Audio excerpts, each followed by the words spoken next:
But I thought it was a great idea.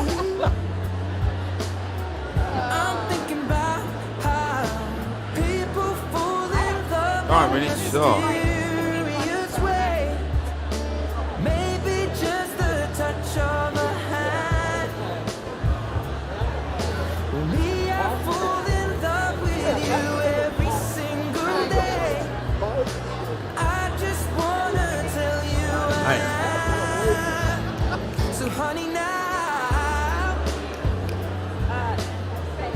Can you see Ember anywhere? Good morning, Middle Georgia. It's so good to see everybody. Good morning, friends and frenemies. All right, everybody. It's so good to see you all. Welcome. We're excited to be here today. Woo! All right, this was a bad idea. Good morning, friends and frenemies. My name is John Coder. Are you guys happy to be here? Yeah. All right. You're all nice people. I don't believe you, but that's fine. Thank you so much for being here today at work. It's your job. Yeah. But we're really glad you're here. It's not a bad morning. I mean, you don't normally get breakfast and mimosas first thing in the morning, right? You didn't get the mimosas? I think Fred Hill is pouring. Right over that way. I've never seen bourbon in mimosas, but he swears by it. I don't know. It's a thing. So, hey, for those of you who had a long summer break here, we're so glad that you're back here with us. For those of you who worked all summer, it's Thursday, so I'm glad that you guys are here too. And tomorrow's Friday.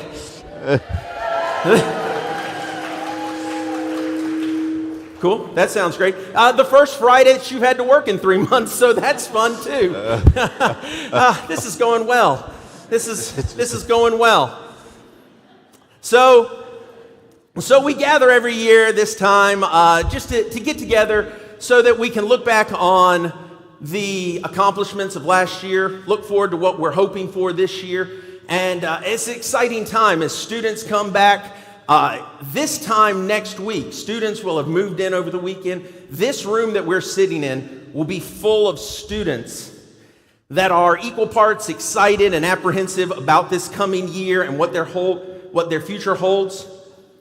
And so I thought that was a great reminder for us that as we talk about goals and what we have achieved and we get ready to start a school year, that we remind ourselves that everything that we do here, faculty and staff, is in service to students and in service to the communities that they are going to serve.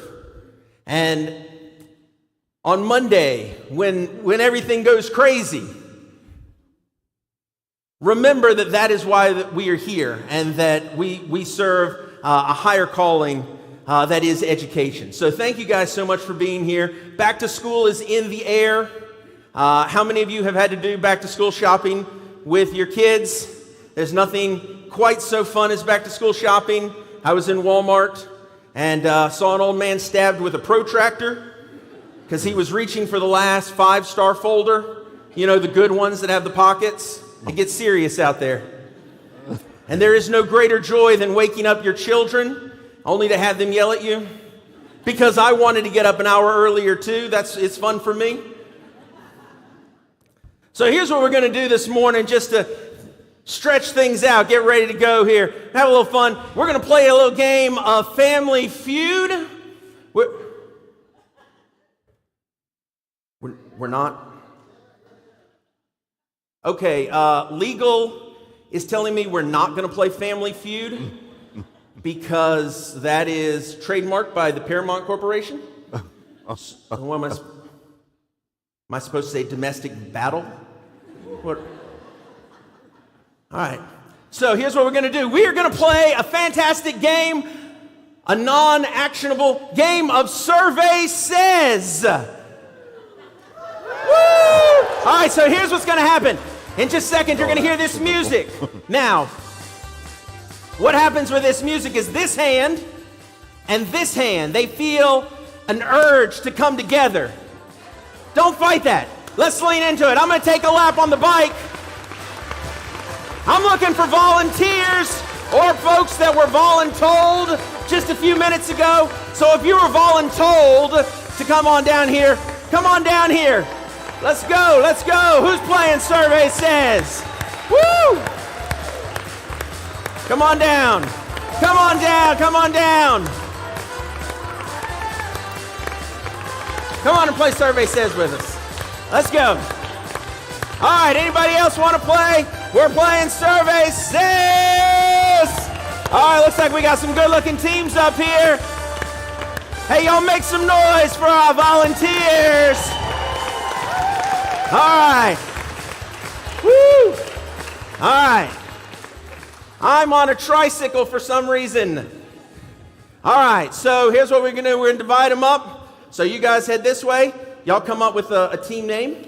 Talk it over, discuss amongst yourselves. You guys come right over here. Y'all make up a team name, and we're gonna get started here. Hey Desmond, I left my microphone back there. I need a microphone for my participants because we need to meet these fine people. Whew. Listen, you would think riding a tricycle on a flat surface would be easy, but tech support put that together ourselves, so it's questionable construction at best. It is the finest Amazon basics. All right. Des, we got a microphone on right here. Here we go. Let's meet our teams here. Oh, fantastic. Thank you, sir. All right, so here's what's going to happen.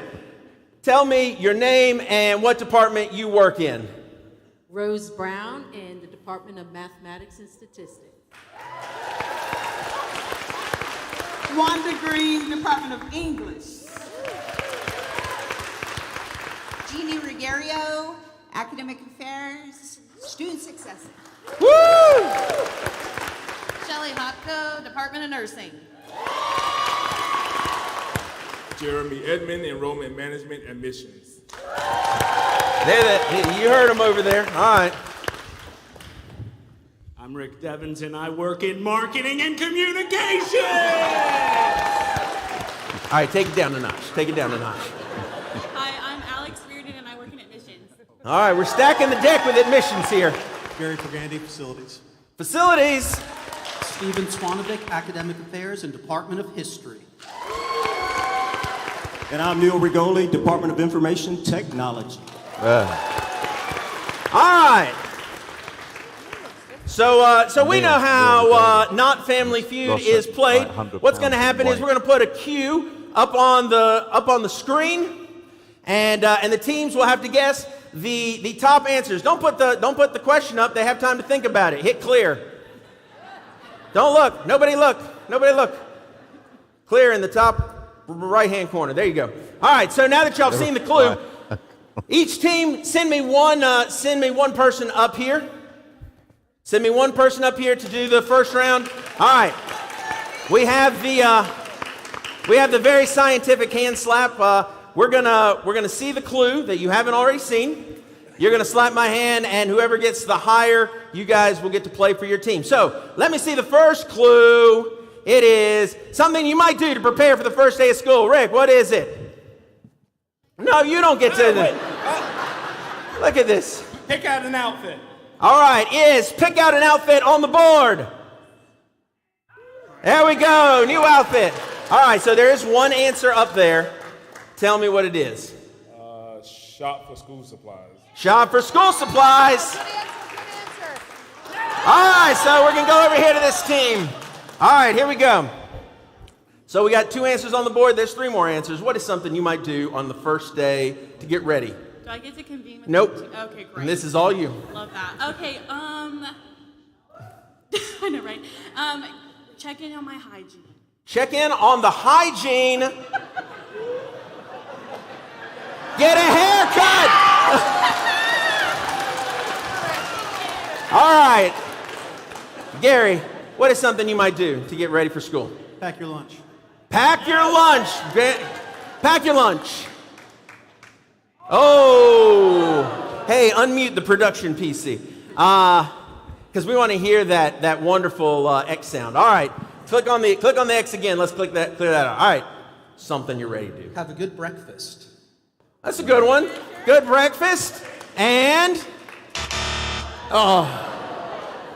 All right, Neil, I don't want to put any pressure on you, sir. It's on me, John. I don't want to tell you that your team will crash and burn embarrassingly in front of everybody if you can't tell me one of the things that people would do to get ready for school.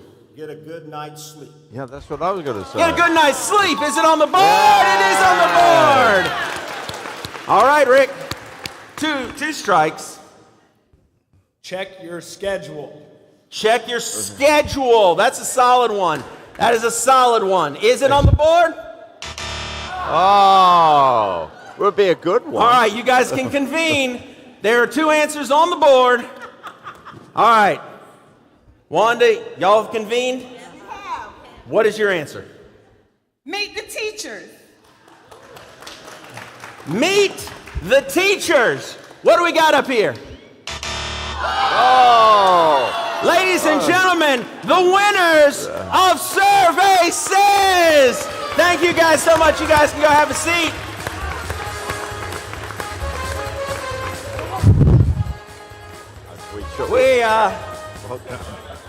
We got some very special guests here. Yeah.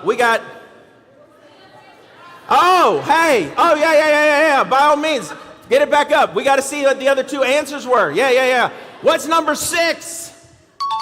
Do nothing. Just go completely unprepared. All right, what else did we have? Sleep. And then number 4, finish your summer reading. There we go. Hey, we've got a couple of special guests here, but I want to, you'll be formally introduced to Regent Gutenrath, who's here with us this morning, representing the university system. And I thought it would be fun for him to play a quick game of Survey Says as well. So Regent Gutenrath, if you'll just look right, just stand up here. If we're rolling, right? We're recording. Hey, let's get a clue for him. A clue for Regent Gutenrath. Could be anything. No, not an actual. We're gonna put it up on the screen. That's fine. We're top-notch organization here. Everything runs super smoothly. Never have anything go wrong. So, Katie, if you'll put there we go. Here we go. What is actually, we're rolling, the best school in the USG? Oh, you don't have to answer.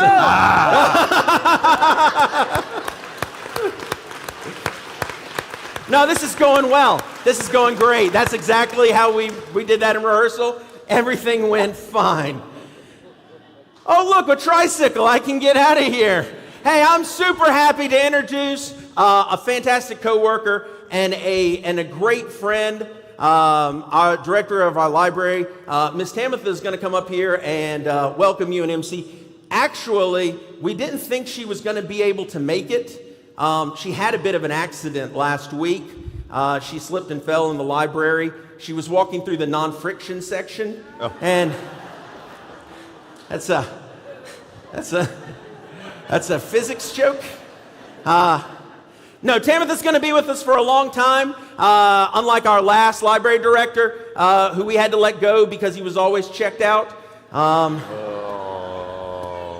These are going well. This is going great. She actually gave me a great piece of advice when I was going through a rough patch. She told me to always believe in my shelf. Oh. Ladies and gentlemen, Miss Tamitha Lambert. I'm going to leave now. It's been fun.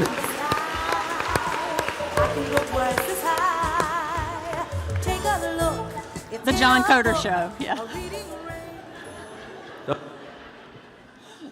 Good morning. My name is Tamitha Lambert, and it is my honor and pleasure to welcome you to our annual faculty and staff convocation. This is an important day for us. We come together, all of us, at the same time, in the same place, only once a year. You good? Let's commit this valuable time to focus on our core values: stewardship, engagement, adaptability, and learning.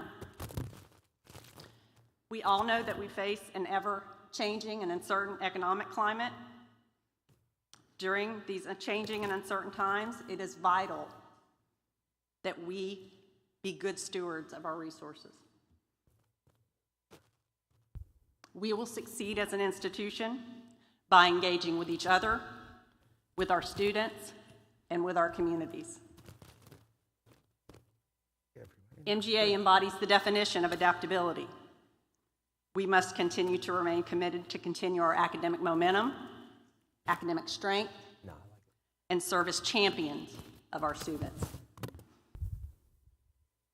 Learning is not just the learning our students do in the classroom, but it is the knowledge that we gain from and share with each other. Let's be good stewards that are engaged with each other. Let's adapt while we learn from each other. Thank you for your commitment to MGA. And at this time, I would like to introduce our president, Dr. Chris Blake.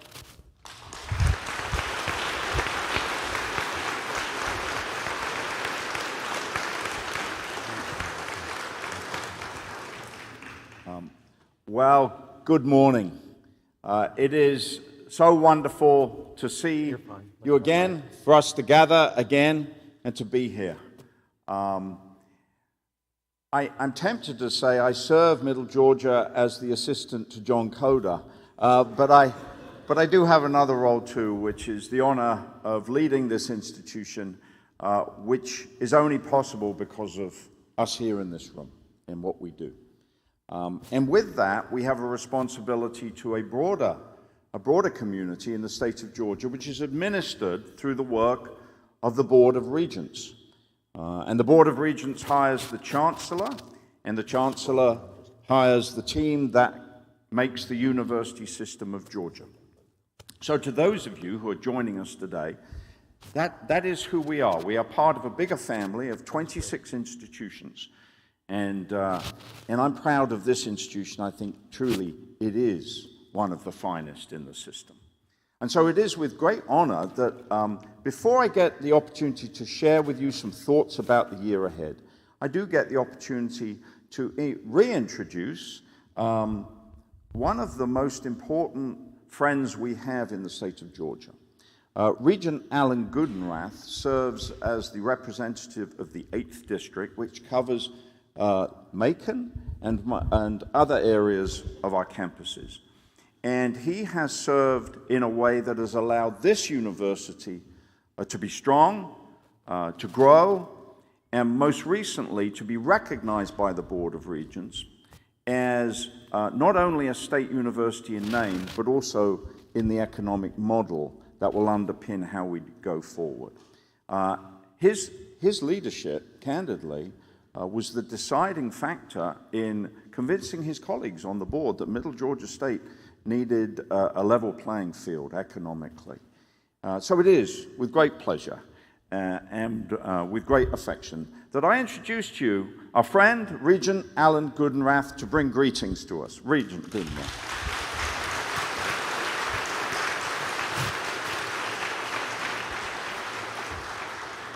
As he was coming on podium. Why does it make me nervous that I'm the only person in this room besides John that has on a tie? Sincerely, on behalf of the University System of Georgia, the Board of Regents, welcome and thank you for being here today. I'd like to take 1 second and tell you kind of how I got here, and I don't see her, but my friend Ember Bentley called me about 2 weeks ago, and Ember and I are friends, and when she calls, it's kind of a nice call. Hey, Alan, how you doing today? What's going on? I get this call, and Ember says, Regent Goodenrath. Yes?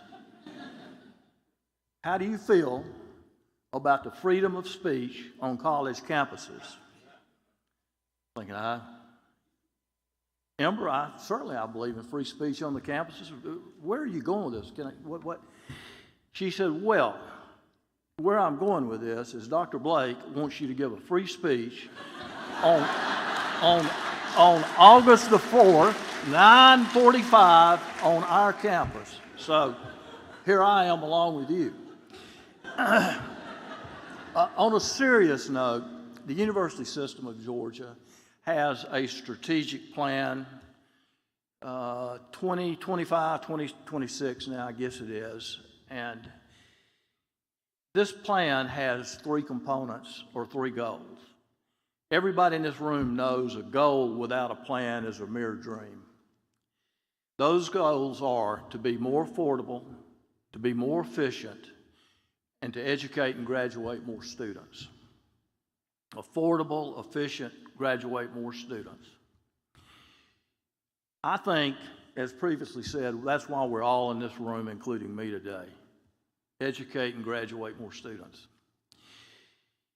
With that, not as a Board of Regents, but as a citizen of Middle Georgia, I want to thank everybody in this room for what you do every day to make this university the fantastic place it is. With that said, I'm going to turn it back over to Dr. Blake.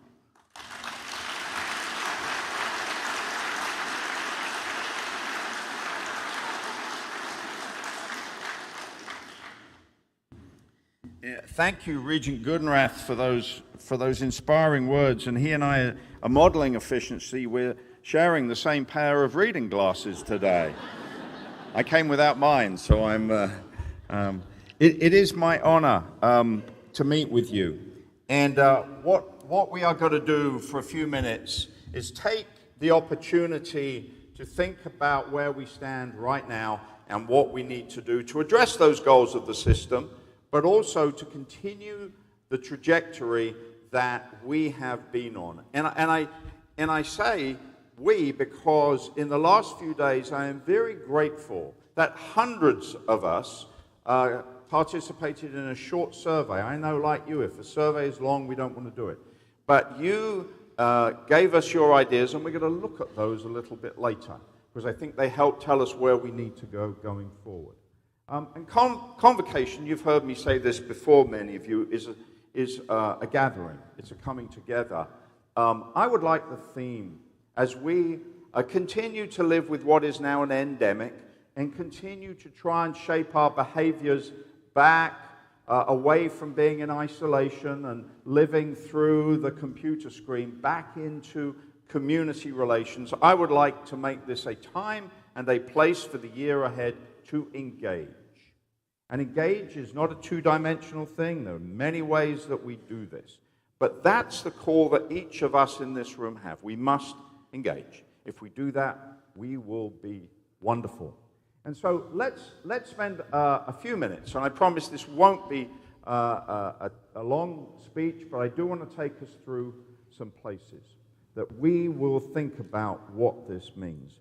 I would like, as we say welcome, to acknowledge just that a lot of people, John made a joke that, hey, it's Friday, we're working. I can tell you people have been working to get ready for this event today for the last 24 hours, through the night, in the last few days, getting this place ready, feeding us, making us secure with our law enforcement officers, IT working to make sure that this all works. So many different people have pulled this together. Let's show a round of applause or appreciation for them.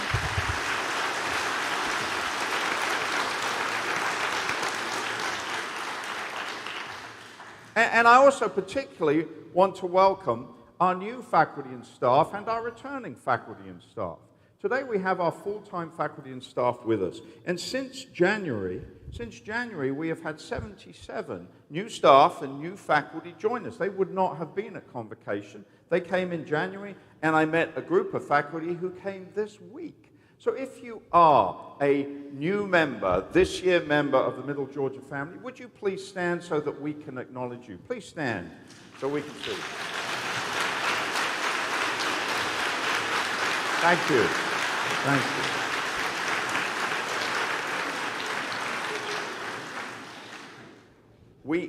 Alan talked about a goal without a plan is a dream. Absolutely right. The other component of that is to look back and see, well, how are we doing in this plan? Or are we just wandering? Well, let's reflect a bit to give ourselves a sense of direction in how we are doing. Let's look back. First of all, we need to acknowledge loss. That pandemic taught us, but we lost Tom and Lisa and Joy this year. You know that. It was painful for the colleagues that spent each day with these wonderful people. And so I would like to honor them and to reflect, first of all, on the loss that we have each had. And I know others in this room have others that they have lost. So would you join me in a moment of silence in honor of Tom and Lisa and Joy?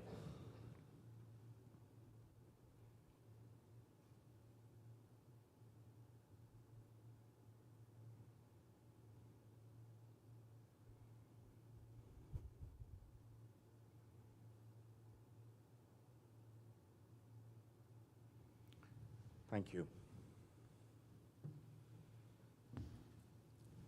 And in the human struggle of life, we also do great things. And this university has accomplished some incredibly important. I'm going to highlight, these have taken several years. This is not like a report card on last year. This is growth since Middle Georgia became a combined institution that then became a university that then moved forward and started offering different programs, and now has been recognized economically by the board as a fully funded state university. We got that this year.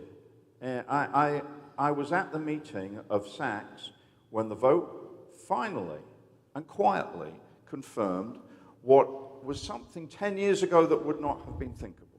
We were a level 2 institution. We were permitted to offer bachelor's degrees.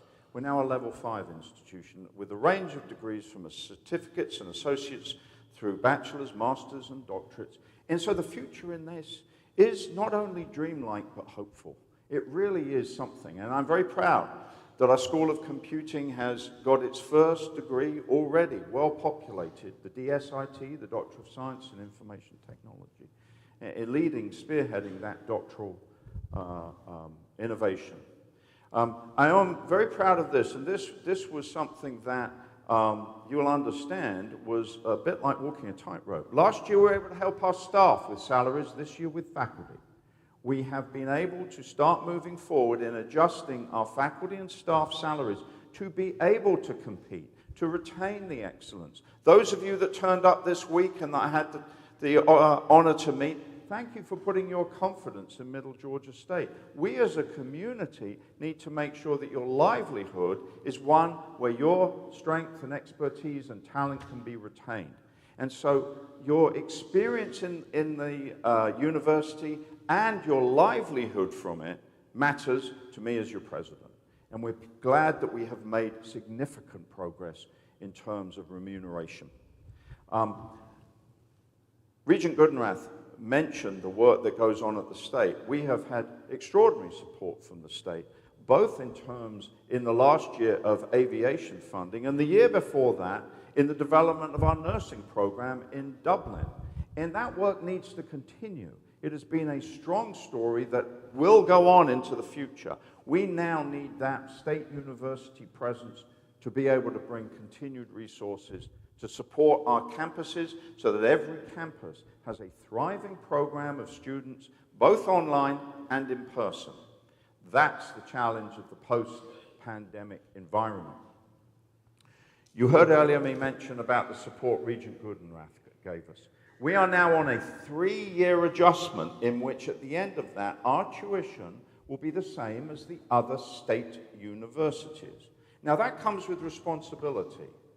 We are being given those resources not because we can now do things in an easier way, but because we have even greater tasks ahead to help students graduate, the goal that Alan Goodenrath said is at the core of the USG. So those funds have to be very carefully and planfully applied to helping students. But of course they will enable everyone's work to feel that much stronger, that you can leverage that student success more readily if that tuition level is the right one. So I'm delighted that we will incrementally do this with minimum impact on the takeaway net cost to the students. So this was a very, very important decision that the board made. And we concluded our first capital campaign. As a university, we raised over 11.6 million additional philanthropic dollars in scholarships, in support for faculty, and we're in the process of now beginning the early stages of planning another campaign, I hope by next year, to outline to you where we're going to focus with that. So that's a reflection on some of our most recent accomplishments.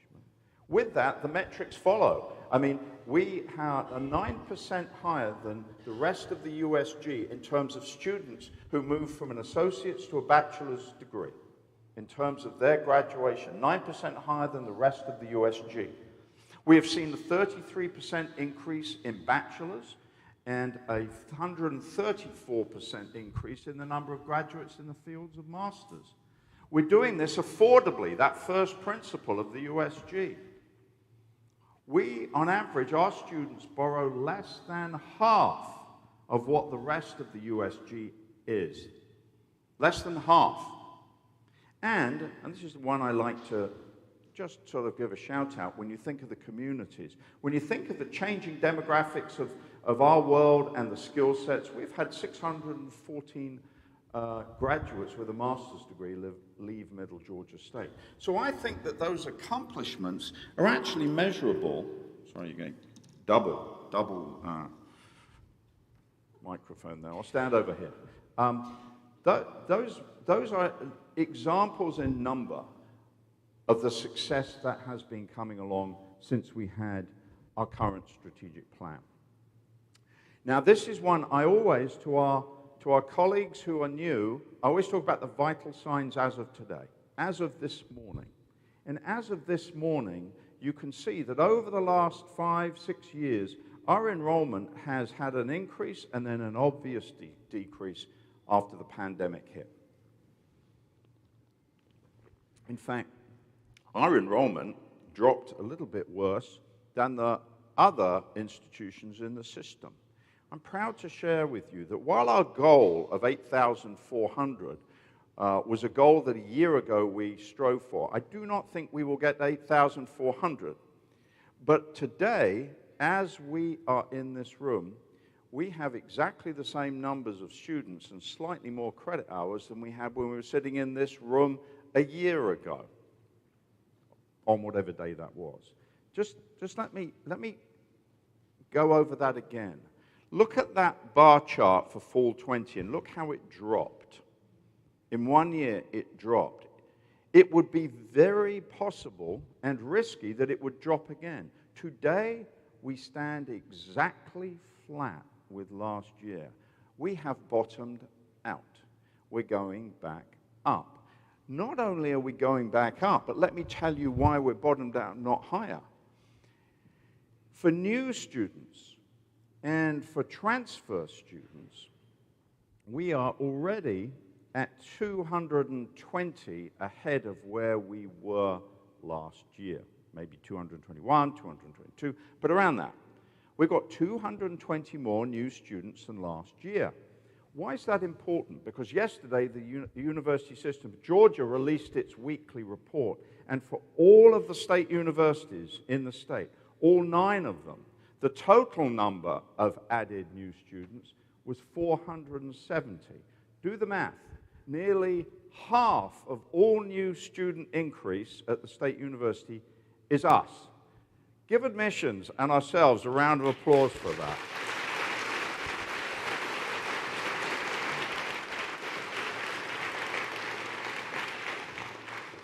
So in other words, the green shoots are there. What we need to work on is retaining those students. We have a large incoming class. It's really important that they go into the spring semester and they come back next fall. That's the point. The chart alone doesn't show the detail. The detail is so encouraging. So while I do not believe we will get that goal, what we are doing is seeing the tide has turned. Melody and I enjoy walking along the beach. And the tide is when you have to decide when you walk on the beach, with the tide. When it's in, there's not much beach. When it's out, it's very easy. It's all about, well, when's the tide turning? And our tide is turning. And I'm very, very proud of that number, that of all of the state university increase going on, we account for half of it. That's something that I only realized yesterday, and I was so glad I didn't find out this afternoon, because I wouldn't have got to share it with you. Credit hours, similarly.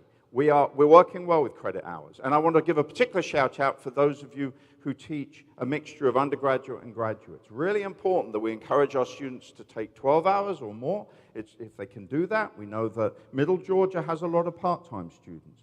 But I also know, and I learned this from the USG, that this is important for next year, and the money is through state appropriations. I'll give you another bit of money story. For every student doing an undergraduate credit hour, there's a sort of future dividend about a year later of about $200 a credit hour.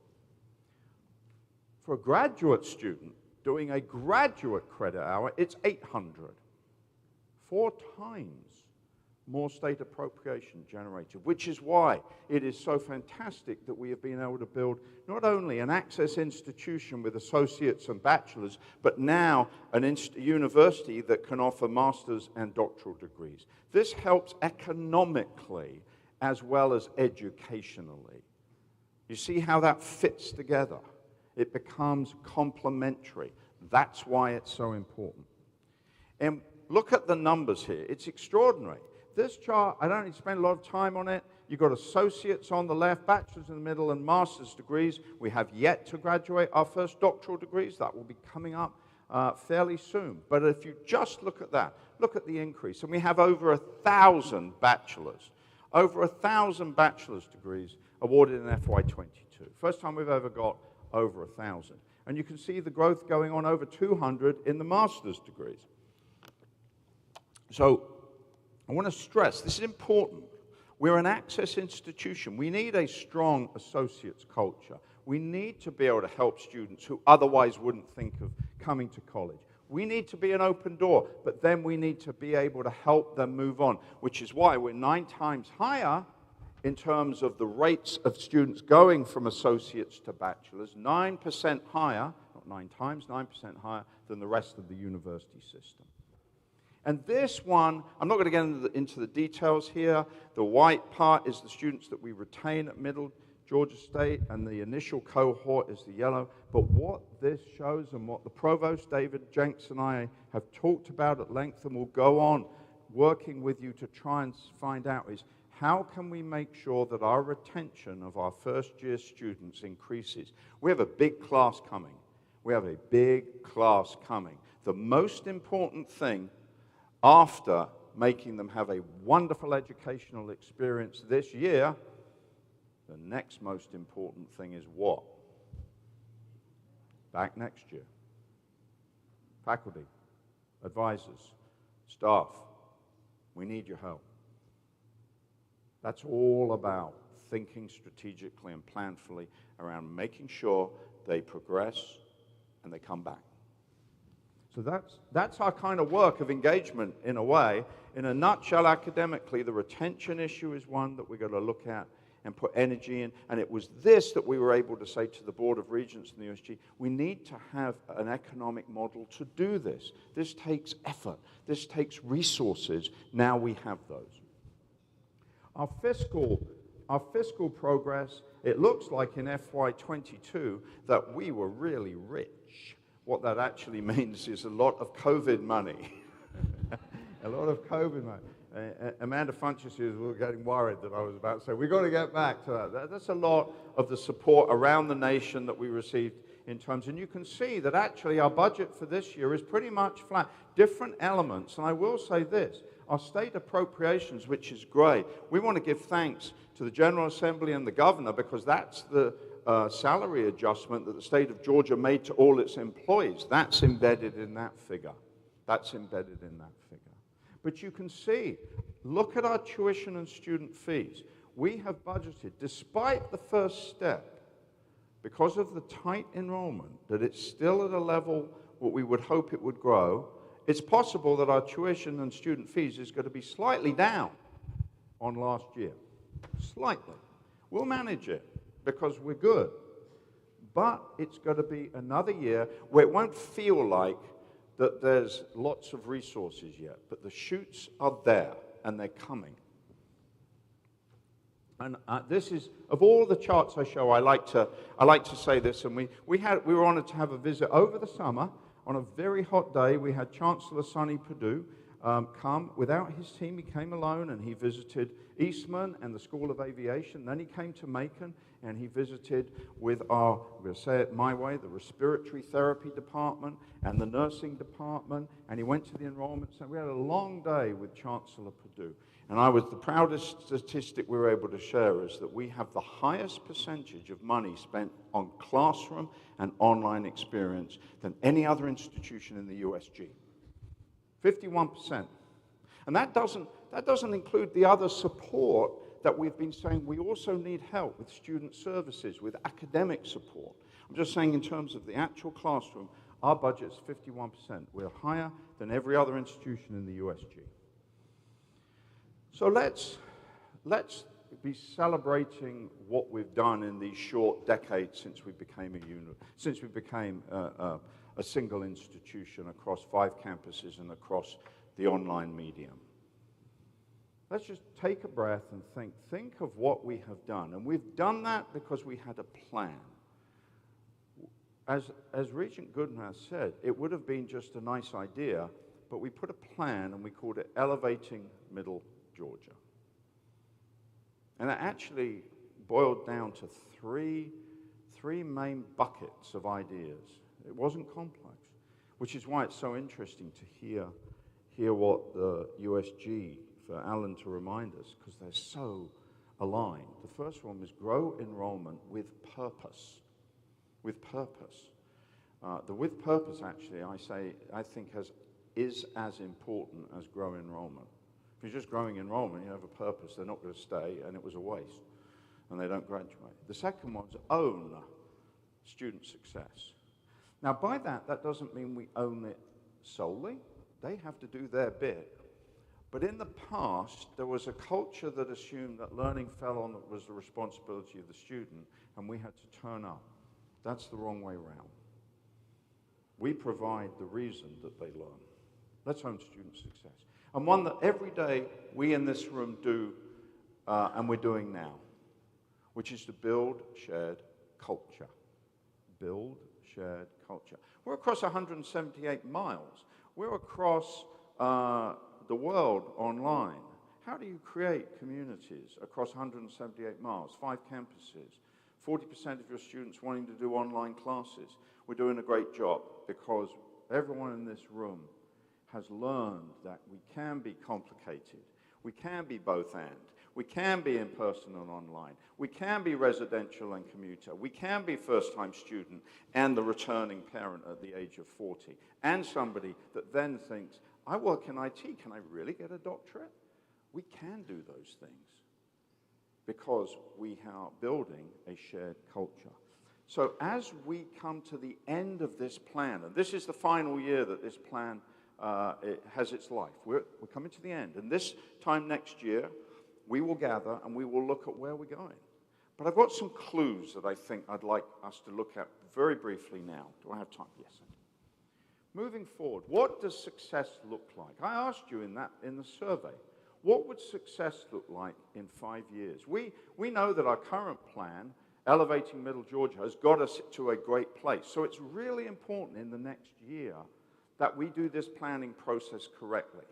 And we're going to do a couple of things. First of all, because of what you did in the survey, and because of where we are, I'm going to write a short paper and share it with the community in the coming weeks, and we're reconvening the strategic planning group. There's also a strategic planning board in the faculty senate, so I want to go to the senate and make sure that the faculty senate does its bit to pull that strategic planning board together. But we're also going to have a working task force that's going to spend the next few months looking at where we got and helping us think about where we need to go. So those those are the priorities for this year. I'm not giving a list of goals of things we need to do. I'm not saying we're going to work on this project here and that. I'm saying this is what we're going to do in the coming months. This is important, and we can only do it together. If the president sits down and writes a report and says, this is our plan, it'll have no effect. The only reason that the Elevating Middle Georgia plan worked was because we did it together, and I need your help again. We need to do it together. So I asked you some questions, and if you didn't get to see the survey, you can, in your mind, decide what you think now. But if we look at that, we had 9 questions. So this is what I asked you as we begin to think about planning. Number 1, was this plan a good one? And I believed it was, and so apparently, if I do the math, 70% of the respondents thought that it was a useful plan. And by the way, I think we had over 350 respondents. It was a huge number of you. And any of you doing surveys know that if you get like 20% people actually respond to them, we got like 50% of everybody participated. I shall not call you out if you did not. I don't know who you are, actually. It was genuinely and absolutely and totally anonymous, so it don't matter. We will never know whether you did or didn't. What I can say is of the hundreds of people that participated, 70% of you think we had a good plan, and I think so too. And I want to think, if you were on that plan committee those years ago, you did a great job. You helped guide us. And a quarter neutral, and I think that speaks to us explaining it, talking about why we're doing it. And then a few people felt it wasn't. And even when the committee does its work in the coming year, we need to be honest about, well, what didn't work well? What didn't we do in communicating the plan? It's a similar number when we said, did it guide, not this institution, did it guide your work in your department, your school, your division, your campus? Did you refer to the plan? Did you think about it? Look at that. I find that a really compelling statistic. About, if I can add it up, what's that, 60? 60% of the community thinks it helped guide my work. That's great. I hope next 5 years it'll be 65 or 70%. But you get my point. It's not that it wasn't relevant. It was highly relevant. So then we wanted to ask a few other questions of you, and this is what you said. Should, and this was one I really wondered about. I thought those 3 buckets, grow enrollment with purpose, own student success, and build culture, sharing a culture. I asked the thought, well, maybe we should keep those. Should we retain that? Maybe change the language, maybe think of it in a slightly different way. But look at the overwhelming. I mean, is that like nearly 80%? In other words, what the Board of Regents and Chancellor Perdue and Middle Georgia State are saying is exactly the same thing. Enroll and graduate more students. Particularly because 2 things have happened, which I think is bad luck. The pandemic came just at the time that the demographic cliff of 18-year-olds is coming to. So not only did a high school generation, my heart goes out to high schoolers in the last 3 years. It really does. I mean, think of what a miserable, I mean, our own students had to adjust, but if you're a high schooler and all of that, being 16, 17, and 18 and having fun, I mean, just kind of stopped. And that changed how they see learning and how they see interaction. And now they come to college. That was really bad luck. It's changed behavior, and it's happened just when the number of those students is declining. So we need to be the leaders figuring out how do we make sure that our population of 18-year-olds does get an opportunity that they have struggled to have because of a pandemic, and how do we speak to the 20-year-olds and the 30-year-olds and the 40-year-olds, of which we are uniquely and better positioned than my friends up the road in Milledgeville, and they are our friends. They're a residential campus. They're built for 18-year-olds. That's going to be a really difficult one. They're going to have to think about new markets. Middle Georgia will do the same. We'll think about new markets, but we also have a population as a whole that could be enrollment with purpose. We asked, should student success be there? And 75% of you said yes, it should. That if we don't come to work for the students, let's not come to work. That's one of the things that makes me sad in the summer.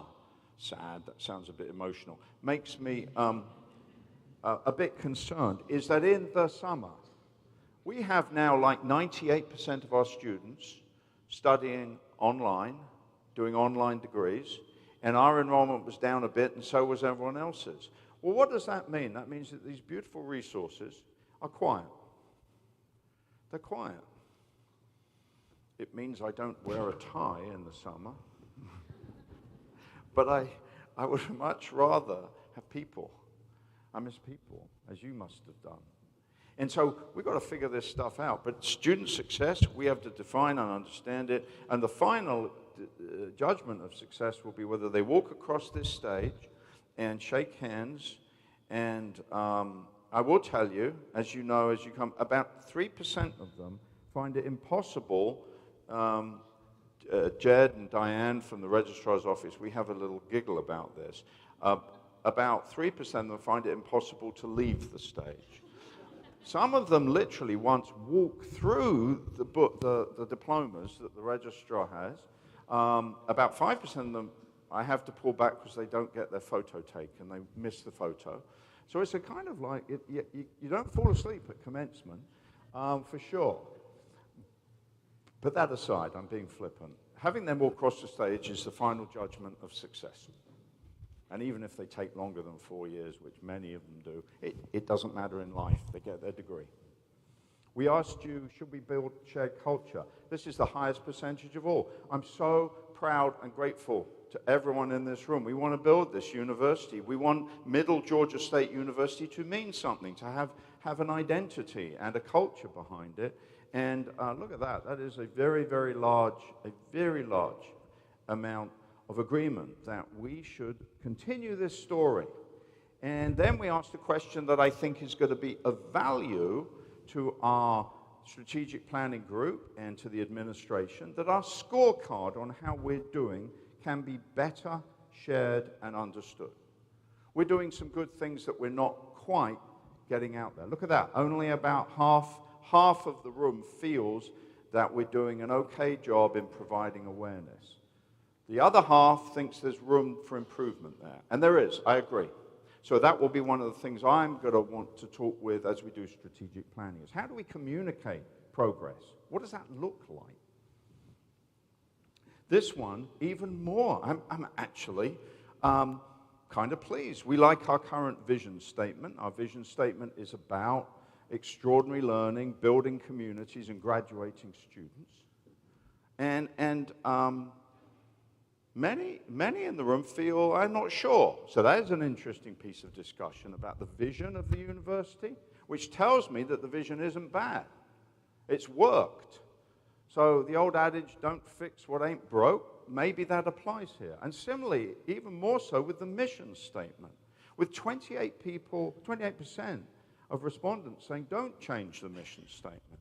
So Dr. Campbell and I have had endless conversations about this. Kevin, we're going to have to come back and kind of think about this. So I'm telling you, everyone in this room gets to shape the future. You're shaping it now. We didn't do this as a let's have a look at some colors on a screen. We did this because we need your help, and we need each other to do this properly. This one is so interesting. I rather ambiguously, there's a question that says, should MGA prioritize online? And the next question is, should MGA prioritize face-to-face? And I deliberately didn't answer, well, what is prioritize? I left you to figure out, what does the word prioritize mean? And the division of this is powerful. I mean, barely half feel yes, and the other half like, I don't know. Because we know who we are. We know this is great, but it can disrupt. We know that it means growth and opportunity and the 21st century, but it means disconnect with people. And it means being able to not feel part of the university as closely as if you came in and got a coffee and sat at the dining hall and had food. So the same question, now just get that breakdown in your mind. Look at what happens when we go to in-person.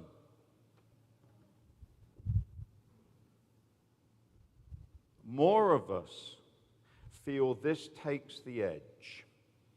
This is in the lead. I think there's a consensus emerging at Middle Georgia. We must have a balance. We need both, but we need to tip the scales at this point in our life towards engaging again. And that means, after this wretched pandemic, engaging in person. Now, I do not want you to be hearing, he's getting rid of online degrees. That is not happening. Okay, we good on that? But what the deans have is a hugely difficult and important job. I have great appreciation to our deans, because what you have to do is capture in your planning, your scheduling, your thinking ahead, how do we get that fine tightrope balance in a way that doesn't skew my school in a direction that's going to be even harder to come back from. Did you follow that? Okay. I don't mean, deans, do you follow me being complimentary and giving you a hard task, but do you follow what we're trying to say? We're walking a tightrope. So what the deans and what David Jenks has is tough. It's really tough. And I want to honor, because at times I might go, good Lord, why are we doing this? And why aren't there more students in Cochrane on that program? But I get it. When you get down into the engine, this is difficult, complex wiring that's going on. And I tell you, we're going to be ahead of other schools because we have this headache. The schools that don't have this headache are going to be in a difficult situation in the next 5 to 10 years' time. So we asked you, oh, this is nice. We asked you for a word, like give us your words about success. I don't want to put it up until then. I'm right near the end now. I need to be. But we asked you, what would success look like in 5 years? And you know how these word clouds, depending on what you say, they then increase the size of a word, or they diminish it, they bring it forward, they put it in the background. These are your answers again. So let's just look at them for a few seconds.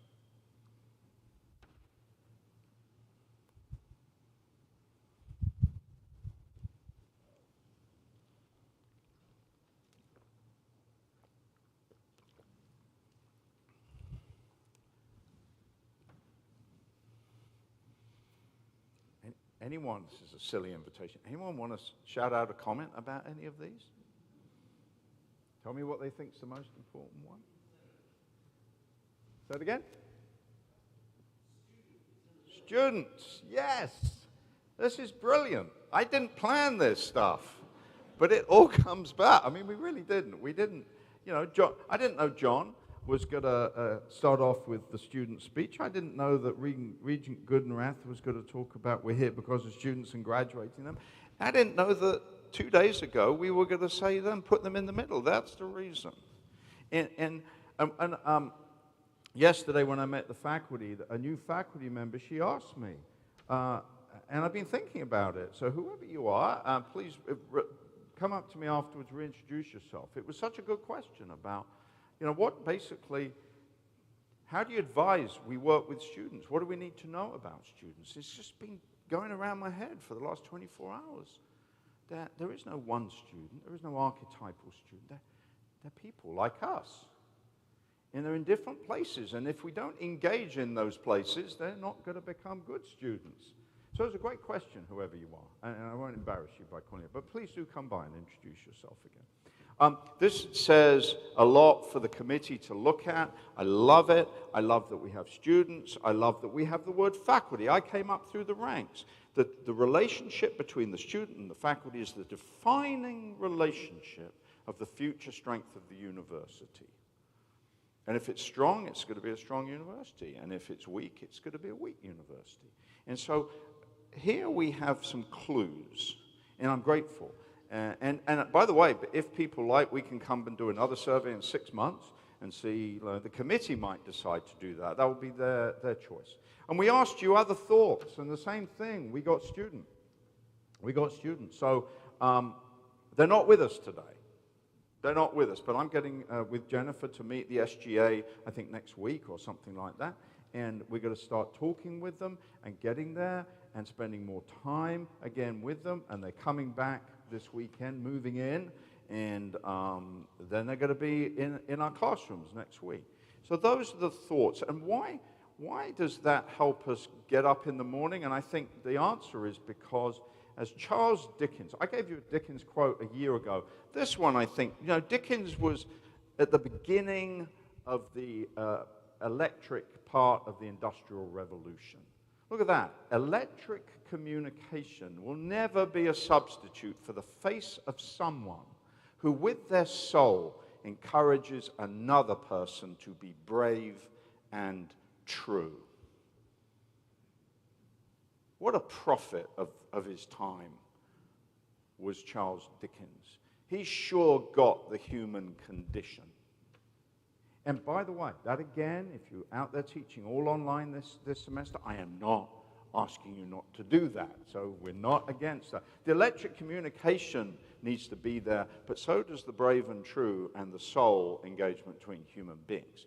That's what Dickens understood at a time of the most amazing change going on in the Western world of the mid-century of the Industrial Revolution in the 19th century. The most amazing things. Tesla. We all want a Tesla now. Who was the hero of the age? Tesla. Need I say any more? So, folks, that's the brave and true, and this is what they become. They become very brave, very true. They go and change the world, and they go and live out the mission of this university because of what we do to help them be brave and true and make the world a better place. It needs to be a better place. We do that day in, day out. It's going to be a year of coming back, engaging, but we can do it. Thank you, everyone. Go Knights!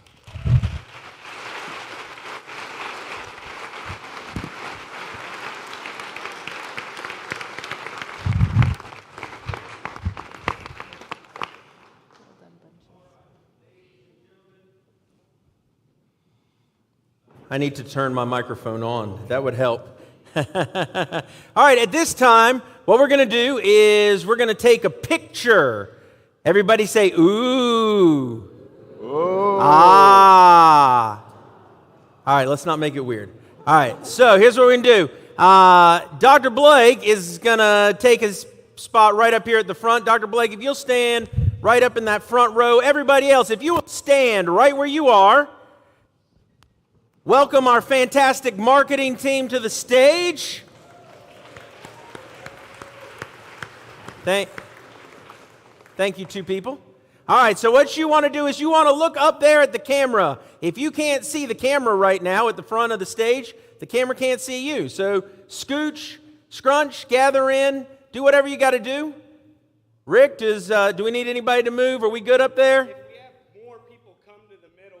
Yeah, everybody just take, if you're on this left side, just take a big step to your right. Come across the aisle. If you're on the right side of the room, if you'll take a couple steps to your left. We don't have to hug or anything. We just a little closer. That's it. Wonderful. I love it. And a fun one. We don't want empty spots right up front. Come on, folks, don't be shy. You don't have to play survey says. This front row. All right. Rick, when you're ready, if you'll count us down. Cheese. We'll get a couple of them. Yeah.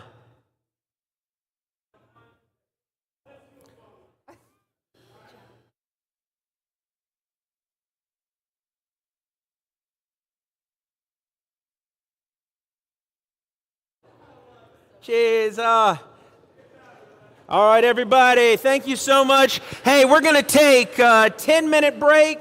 If you guys want to go grab another bagel, get another cup of coffee, or maybe you got to use the restroom. But we got 10 minutes. We're going to gather back in here, recognize our faculty, our staff awards. Hey, I hope everybody's having a great time.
Right, friends and frenemies, we got 30 seconds. If you could go ahead, make your way back to your seats.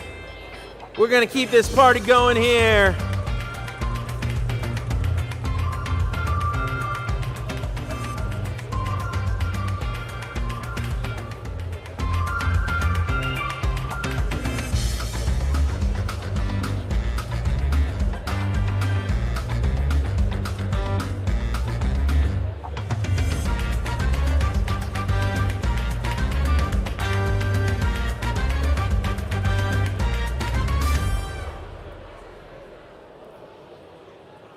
Ladies Ladies and gentlemen, please welcome back to the library, to the stage, the Lord of the Library, the Sultan of Stacks, the Doctor of Dewey Decimals. Continue on, Miss Tamitha Lambert.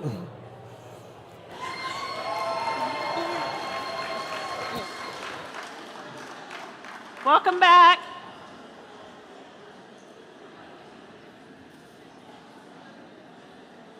We are going to move in the program to Service Anniversary Awards. Please welcome Ms. Pam Booker, Executive Director of Human Resources.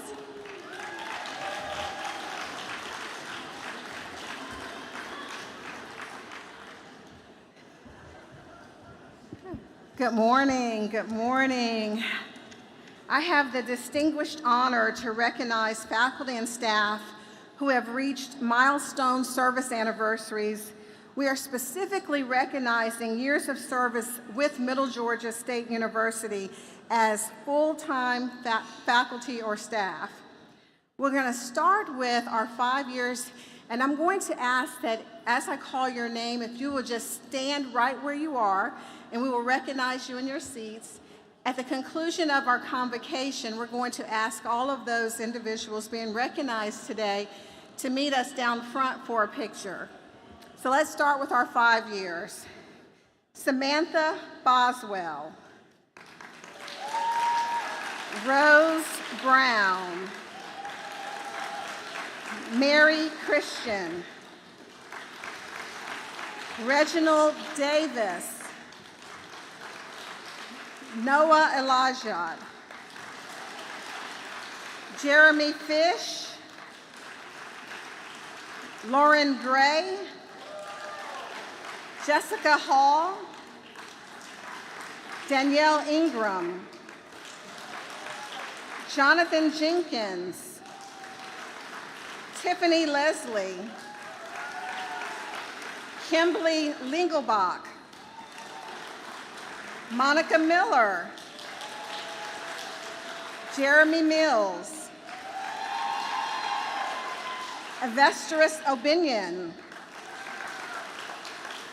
Catherine Roberts, Tara Underwood, Michael Woodard. Those are our 5 years recipients. Moving to 10 years, we have Shannon Beasley, Douglas Bice, Jonathan Cannon, Toya Coleman, Christy Colvin, Dwayne Day, Bobby Dunn,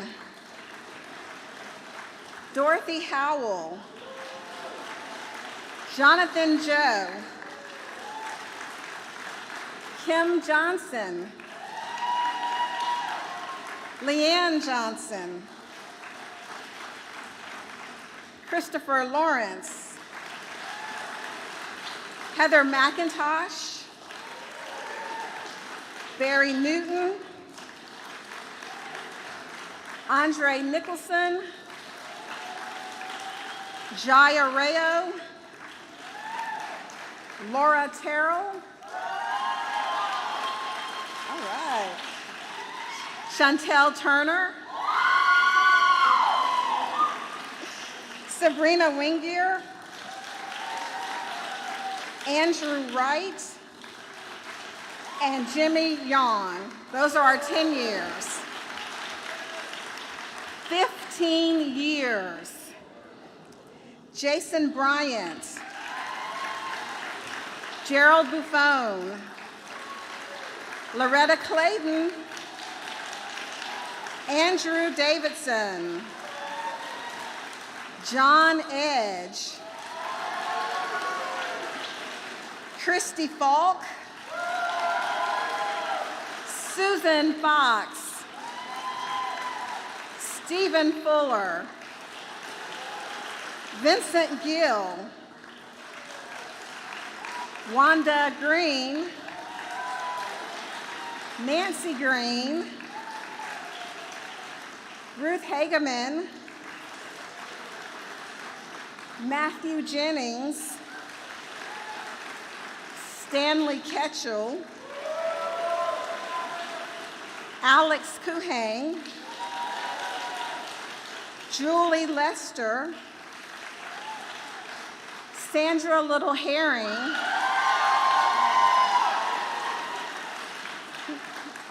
Daphne Murchison, Bonita Muth, Arthur Rogers II, Amanda Smith, Marty Smith, Brian Stanley, Allison Stevens, Ann Williams, Patricia Williams, Andrea Yawn, and Matthew Zimmerman. Those are our 15-year recipients. 20 years. Patrick Brennan, Charles Aiden Clark, Lita Holloway, Gerald Lucas, Joel Morgan, Shane Rowland, Don Sherry, Edward Weathersby, and Jason Williams.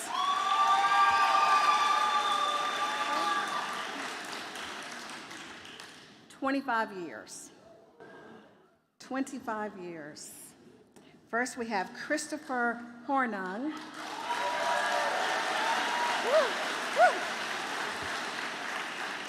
David Sims.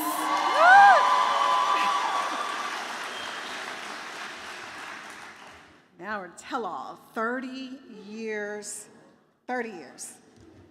Kevin Cantwell.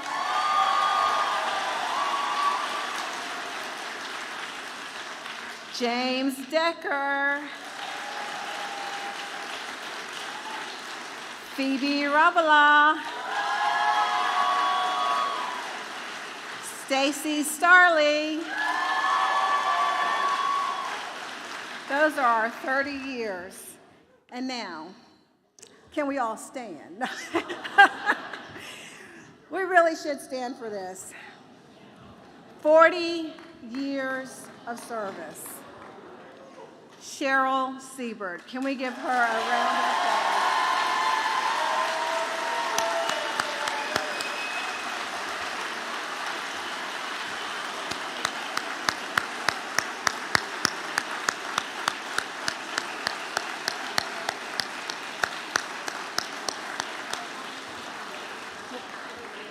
We thank you all for your service and your commitment to Middle Georgia. At the conclusion of Convocation, once again, if you will just find a member of HR, they'll have signs up with your years of service. If you will find them, stand with them because we're going to have pictures taken. So thank you once again for your years of service and for your commitment. Please welcome to the stage to present our faculty awards, Dr. David Jinks, Provost and Vice President of Academic Affairs.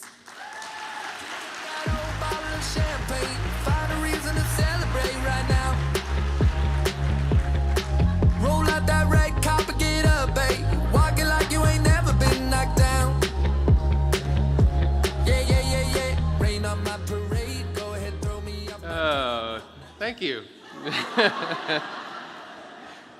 Yeah, there's always a tinge of me that wonders, when I first got here and made friends with John Coder, if it was a good idea. It was. He is an exceptional colleague. Good morning, everybody.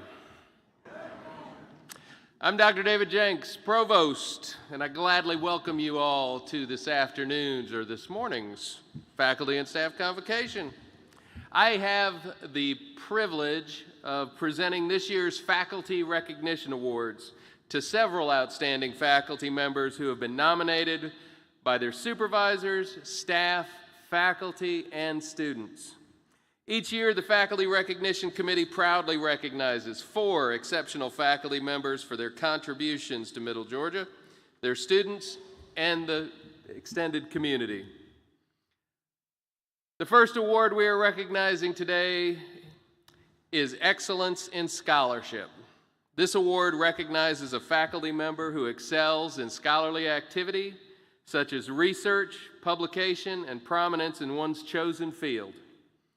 This year's winner is a passionate scientist who not only exemplifies excellence in her own research, but in her research with students and in encouraging other faculty to pursue their own research as well. She has been teaching at MGA for 18 years, where she has taught both non-majors and biology majors. She has taught anatomy and physiology, microbiology, molecular biology, immunology, and several other courses, including special topics. While she is an excellent instructor in her courses, she has excelled in the area of scholarship. She was a key team member of the USG STEM 2 and 4 grants since 2016. She was a sector lead campus member since 2019. Each year, the USG STEM grants have brought $50,000 to Middle Georgia State University to be used to support faculty scholarship activities. Through the STEM grants, she worked with 10 to 15 faculty members in administering the grants and assessing their outcomes. In addition, she was able to be a subcontractor for $22,000 from a Florida State Wildlife Grant for her work with Dr. Thomas Sawicki. Working with Dr. Sawicki, she has been responsible for the isolation and characterization of the mitochondria and nuclear genes in the amphipods and isopods that are being studied. Since 2018, in her work with this grant, she published 5 articles in peer-reviewed publications. Most notably, she is also doing research on Bartonella henselae. Hopefully that was even close. The bacteria that causes cat scratch fever. Researching the properties of this organism allows her to contribute new scientific knowledge as well as give students opportunities to conduct research. In all of these areas of research, she has had a number of students in assisting in the laboratory. Through her mentoring, the students have learned a variety of molecular techniques that allow them to develop additional skills. I am pleased to announce this year's winner of the Excellence in Scholarship Award, Dr. Donna Balding. Congratulations.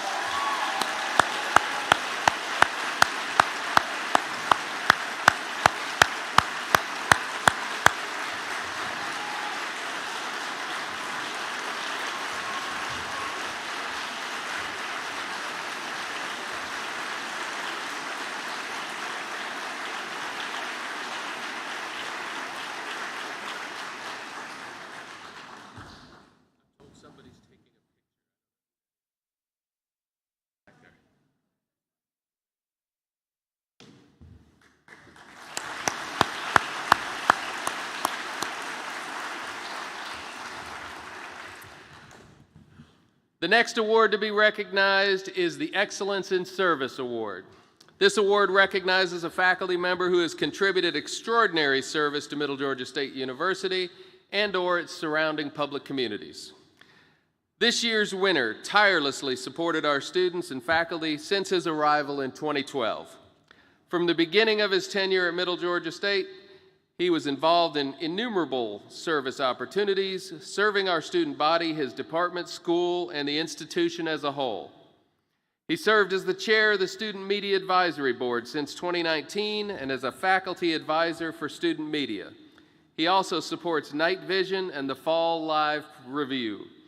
He also supervises student internships, and he served on the editorial board of the Knighted Journal since 2021.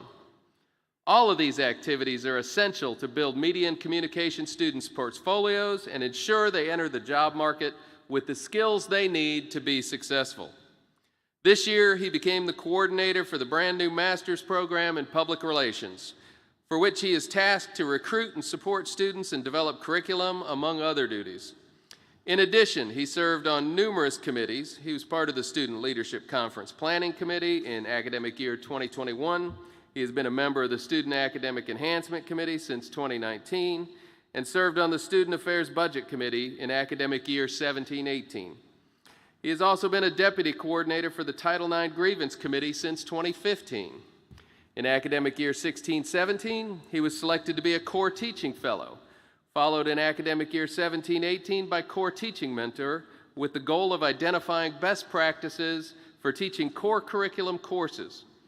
He was selected by Dr. Deborah Matthews, my predecessor, to work on 2 initiatives to ensure diversity, inclusion, and equity in teaching practices: the LEAP program in academic year 17-18 and the HIPS program since 2020 with a focus on high-impact practices. Finally, he was selected for the prestigious Governor's Teaching Fellow program for academic year 2021, where his project focused on fostering excellence in the classroom and ensuring inclusive practices that benefit all students. And that is a lot of service. That was a lot of service just to announce. I can't imagine actually doing it all. I'm pleased to announce this year's winner of the Excellence in Service Award is Dr. Andre Nicholson.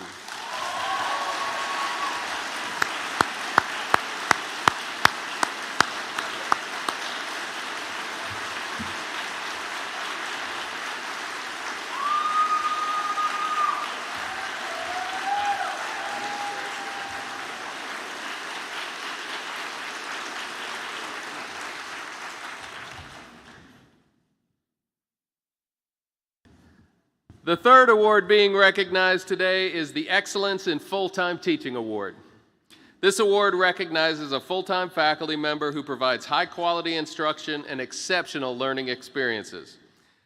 This year's winner was described by students as always going beyond the call of duty as a professor, by patiently teaching and reviewing key concepts, engaging the class in the most innovative ways, and providing one-on-one advising in the unique way she has of talking us off the ledge.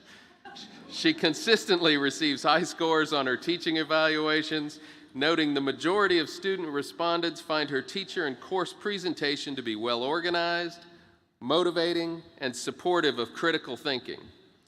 She strives to create meaningful learning experiences for her students. Her approach to teaching has generated a warm and close rapport with her students and her colleagues. In Social Work 3800 Practice Lab 2, she developed a community-based experiential learning project, which included student research in partnership with the United Way of Central Georgia. In the Social Work 4000 class, she integrated the concept of self-care into weekly activities, and she designed and implemented an outdoor mediation and mindfulness session. She remains current with the latest technology to support educational practices. Within all of her classes, she utilizes technology to facilitate course accessibility and engagement for students, including the use of Padlet, Google Docs, Google Forms, and VoiceThread. She is responsible for the initial development of the BSW dashboard, which is a course section setup in the D2L platform that serves as an information and organization hub for all BSW majors. As the program director, she continues to engage in the development and implementation of BSW advising procedures, onboarding of new students, assisting program applicants in their application to the program, and the ongoing advisement and mentoring of formal social work students regarding program readiness, career, and graduate planning. She is widely respected by her students, as evidenced by feedback received through personal interactions with her students and the interactions that have been observed. She deeply cares for her students, and they look to her for guidance and support. The final award being recognized today is the Excellence in Diversity and Inclusion Award. This award recognizes a staff or faculty member who has demonstrated a commitment to diversity, inclusion, and equity at the university or in the general community. This year's winner is described as a strong proponent of diversity, inclusion, and equity for the past several decades at Middle Georgia State University. His numerous activities and involvement in various organizations and frequent participation in faculty development opportunities provide strong evidence of his commitment to diversity at the institutional, system, community, state, and national levels. He currently serves as a member of the Tubman Museum Board of Directors and serves on the Education Committee, whose mission is to educate people about African American art, history, and culture. He is also the president-elect of the Human Anatomy and Physiology Society Board, which recently created a diversity, equity, and inclusivity committee to address issues of equality and promote diversity and inclusivity in academia. In addition, he serves as a member of the Conference Planning Committee for the Georgia International Leadership Consortium Conference, which has been an important event in promoting intercultural exchange and fostering leadership skills among various institutions within the state. Participation usually consists of 20 schools with students representing over 30 nations. On campus, he serves as one of the faculty advisors for the International Student Studies Association and is actively involved in guiding this student organization and helping to plan their activities each semester. All the activities promote intercultural exchange and include cultural workshops and the club's international festival. Under his guidance, the organization members presented a session entitled Challenging Stereotypes, Opportunities for Intercultural Communication at the 2020 Georgia International Leadership Conference, and also mentored student presentations at the 2021 conference. He actively promotes interaction of the club members with other institutions, and for the past 2 years, their members have attended the Georgia College and State University's International Festival.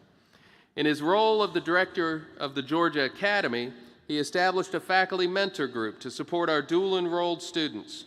Each Georgia Academy student is assigned to a faculty mentor. The goal is to build strong student-mentor relationships that will help high school students integrate into the university culture and environment. It is clearly evident that he is fully committed and actively engaged to a large number of activities that promote diversity, inclusion, and equity at all levels. I am pleased to announce this year's winner of the Excellence in Diversity and Inclusion Award, Dr. Eric Sun.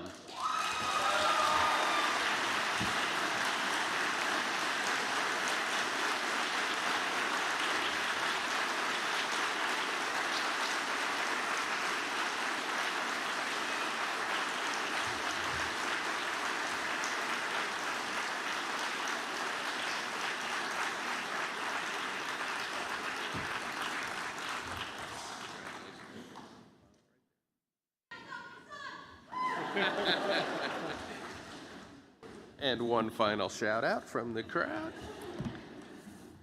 Some very impressive work by the faculty at Middle Georgia State University. It is my honor to serve as your provost and lead this group. Next up, we have the interim vice president of finance and business, Amanda Funches. Here we go. Here comes the money.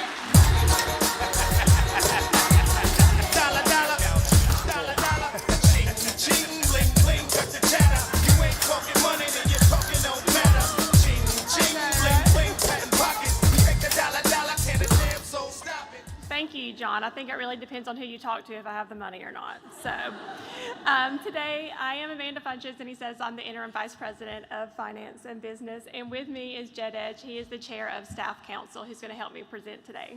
The Staff Council of MGA is proud each year to recognize 3 outstanding staff members with their annual staff awards. Our first award is the Service Excellence Award for a staff member who has made exceptional contributions, exceeding normal expectations to deliver superior service to members of the campus community or the community at large. And for each of these, I'm just going to read some of their nomination letter. Don't worry, I know we're between me and is lunch, so I'm going to be fast. The nominee exercises excellent customer service skills with prospective and current dual enrollment students, their families, and guidance counselors by creating a collaborative environment that allows students to be successful. She is proactive in foreseeing and addressing issues that may adversely impact students and provides prescriptive actions to resolve them. On countless occasions, high school guidance counselors, parents, Students and MGA colleagues have shared with me that during their experience working with the nominee, they have experienced exceptional customer service. With a quiet and modest demeanor, she emanates exceptional customer service.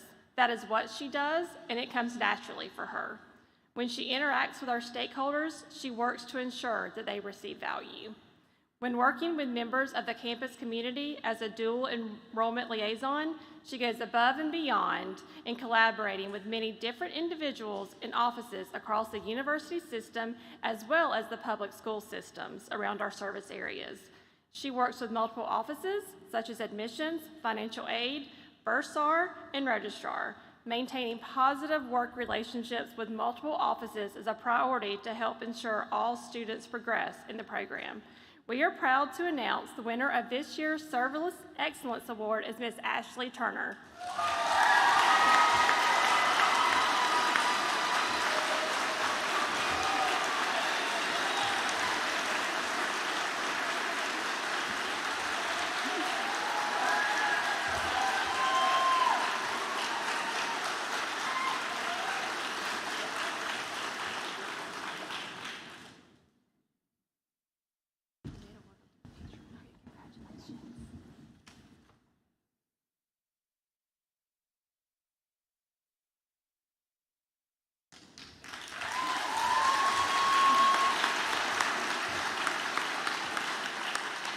Our next award is the Unsung Hero Award for a staff member who works behind the scenes and yet continues to go above and beyond the call of duty to improve the MGA experience for students, coworkers, faculty, or staff.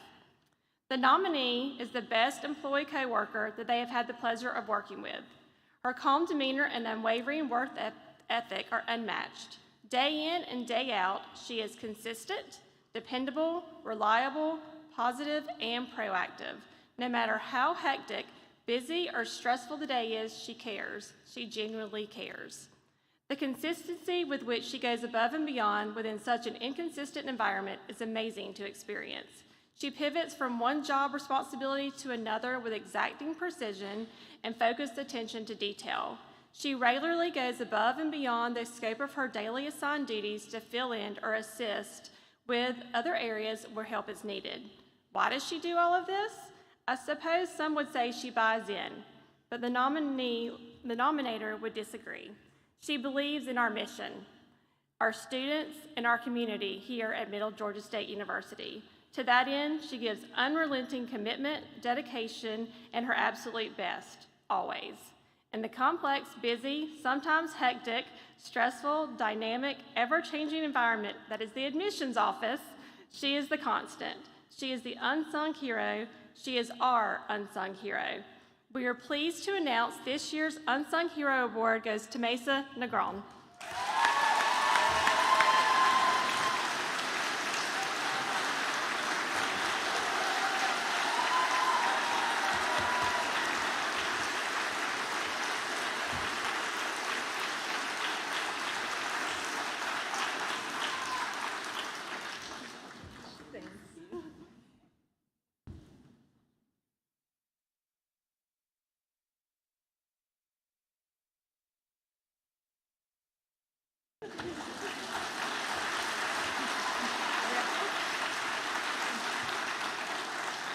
And our last award today is the Champion Award. It's for a staff member who has exemplified MGA's core values of stewardship, engagement, adaptability, and learning.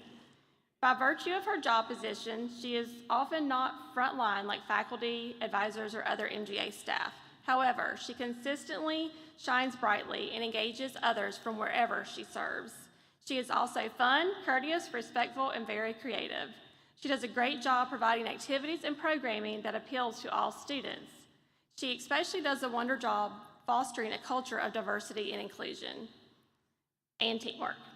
In fact, there have been occasions when my student organizations, not mine, the nominator, would have loved collaborating with her because of the great activities that she has planned, but they're on different campuses. However, the nominee consistently offered support and tips in case we wanted to provide something similar on their campus. The nominee leads students and her MGA colleagues by example with her can-do attitude and stewardship. At least once a year, she has programming that involves the entire MGA community, collecting food, clothing, then donating all of these items to the nearby Macon community. She is also involved in community work outside of work and off the clock. She truly is a champion who deserves to be recognized for the community she serves so well. We are pleased to announce this year's winner of the Champion Award is Ms. Devereaux Lindsay.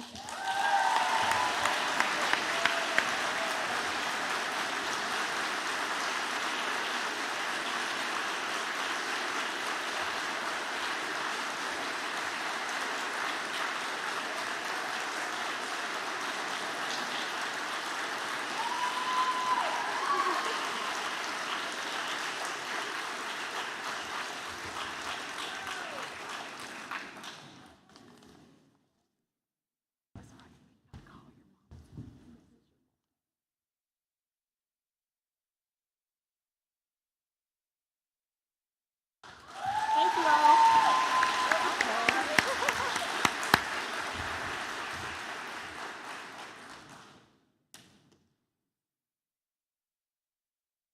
This concludes our events for faculty and staff convocation.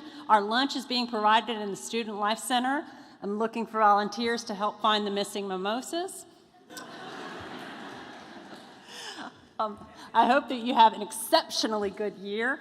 And very shortly, Mr. Coder is going to put your various meetings on the screen behind me. I hope that you'll find someone that received an award today and congratulate them personally. These are important milestones.